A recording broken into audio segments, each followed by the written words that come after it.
The show's called Admissions, and it is sort of about college, but that's not really what it's about. The play is really about what happens when our progressive or best of intention ideals clash with our personal ambitions, when students feel like that they are the victim of what they call affirmative action.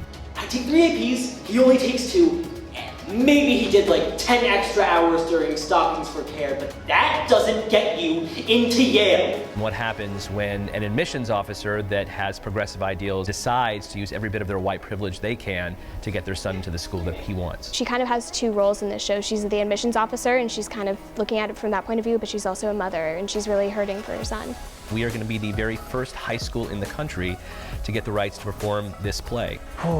There's a whole lot to it. I feel like a lot of people are going to recognize a lot of the themes, especially with where we live and kind of where we go to school. And with what's happening in the news during the whole admission scandal that happened in the spring, this is a really exciting topic to bring to campus. Touching on subjects that people don't really talk about, and I think it's really insightful. It's about coming out of the play, talking about and looking inward and asking yourself, do I behave this way?